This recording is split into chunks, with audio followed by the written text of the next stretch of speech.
Hey everybody, I just want to address the unit essay exam and go through a few things and clarify a few things so you are able to submit it successfully by the 22nd.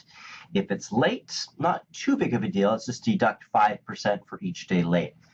Better to submit something than nothing. Keep that in mind, this is not a zero-sum game.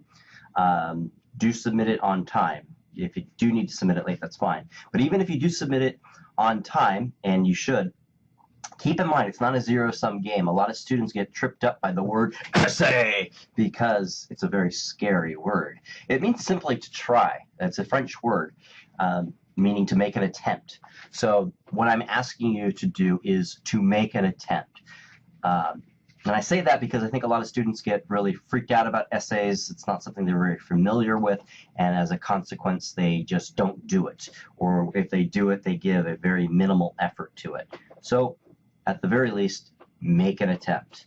With that said, let's go through the prompt and make sure everybody understands the terms that are being asked here. Going to Unit 1, right? Oops, let me go here real quick. There we go. Okay, so we're going to Unit 1 right there. Unit 1 essay, and here are the instructions. This is the prompt. Click here. Oops, if it does that, just refresh the page and it usually comes back up. If it doesn't, you might want to write down the prompt just so you have it.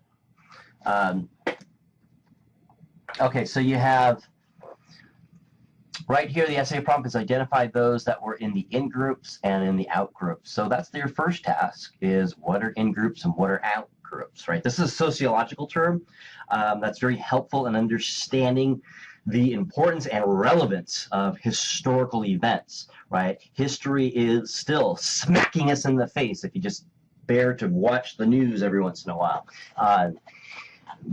And once you really do understand the dynamics of in-groups and out-groups, you can really begin to see where all of this kind of began early at the beginning of U.S. history, starting with the colonial aspect of the history. So in-groups and out-groups, pretty simple concept to understand. An in-group is a group of people that are sociologically, socially, politically and economically benefiting from the available resources and opportunities within society, right? An outgroup is the converse of that. It's the mirror opposite of that. It is those that do not benefit from the resources and the opportunities that are available to those in the in-group, right? So think about people today in the in-groups and out-groups today. So you could look at, very wealthy people, usually even to this day, white males. You could definitely put into wealthy white males into the in-groups of society, and the out-groups, poor Hispanic, African American, marginalized peoples, in other words, right? In colonial history, thinking about the in-groups and out-groups. Look, let's start, and to do this, let's start by looking at the various chapters. So in Chapter 1, if you think about it, what group of people are in this chapter that are kind of marginalized? If you're saying to yourself, Native Americans, you are right. Now be specific, and also notice what the prompt says. The prompt here says, discuss the implications of how such groups develop British American Revolutionary America. So be careful with the people you choose from. So sometimes people will choose the Arawaks. That's certainly, those are the people that Christopher Columbus met. That's certainly an out-group. When Christopher Columbus got there, he took over the place and enslaved them and killed a lot of people. But that's not talking about British America. Now, in that chapter, later on in that article that's dealing with the Arawaks, I believe that's from Learning Objective 3, you will notice it does talk about British colonies and some of the specific Native American nations, like the Powhatan people or the Dogue Nation of Indians. So be sure when you're writing, don't write Native Americans, right? when you're writing, be specific and make sure you understand the time period in which you're talking about. Dates aren't central to history, but it does allow you to understand time and place and things that come before and after and how things change. So be aware of what you're writing there. Now, chapter two should be quite obvious. Very easy to kind of identify the in-groups and out-groups there. You have the plantation system. Obviously, the plantation owners are the in-group. Members of the House of Burgesses are part of the in-group.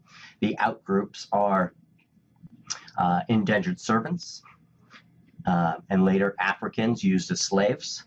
And then as you have racial definitions being prescribed post-1670s with Bacon's Rebellion, and the other factors of the price of tobacco falling and the source of indentured servants falling, you have a new dynamic of in-group, out-group, meaning all whites, whether they're poor or wealthy, those are part of the in-group, and Africans, African Americans, as we get into the 1700s, being part of the out-group, right? Still, poor white people, if in relation to rich white people, rich British colonists, are members of the out-group. So in-group, out-groups is a relational term. So if you are in an in-group, it means in relation to you, there are other people that you are probably benefiting off of and who are members of the out-group. So understand that as well. In chapter 3, you can touch on some of the dynamics of the colonists being out-groups in relation to the British Empire, both chapter 3 and chapter 4. But be careful, these are, when we're getting into the tensions of British America, the tensions of the colonists, you have the colonial elites, the governing elites, they're still part of the in-group within the colonies. It's just in relation to the British Empire. By the time we get to 1763, they are definitely members of an out-group in relation to Great Britain, that is, the Parliament and the Crown, right? So just understand that difference, and you want to look at how these in-groups and out-groups are shaping the colonies. That's why some of the documentaries what might be helpful in looking at and how they're shaping society. In chapters 3 and chapters 4, looking at some of the videos, looking at how the 5 factors of the revolution too have been shaped by in-out groups dynamics. Look at that as well. Just to keep in mind, your paper needs to be 3 to 5 pages long, double spaced, so it's not a very long paper. It has to be in Chicago-Turabian, right? It's right there. Click that. If that link doesn't help you, right, the examples, find other links, right? Just Google Chicago-Turabian. You're mainly sourcing things from a website, the course website as it stands right there. So if you're trying to figure out how to footnote a source in Chicago-Turabian and this particular link isn't helping you, simply Google how to footnote Chicago-Turabian in a website, right? So be resourceful when it comes to that. Don't overthink citing and using Chicago-Turabian. Just follow the examples, right? And of course, do not plagiarize. You will get an F for the semester, no questions asked. But yeah, none of you guys are going to do that, so should be there. You do need to use primary sources and secondary sources. Most of what you're going to use is secondary sources. A secondary source is anything written after the fact, after the historical event that you're studying. So anything produced, whether in the written word, a video, documentary, any of that is a primary source or a secondary source, right? A primary source is anything produced during the historical period. So a journal entry, a law, a newspaper article from that time period. And you can find examples of that all throughout these links right here. So do your best with it. Make an attempt. Remember, it's not a zero-sum game, right? Even if you earn a C, a low B on this, you're doing quite well. You could always build upon that in your next essays that you will do in this class. There's 2 more after this. So keep going. We are into the second week, only 3 more weeks to go. So take a deep breath, hold on tight, don't let go. Keep your eyes on the prize. This will be all a funny memory come mid-August. Take care. Let me know if you have any questions.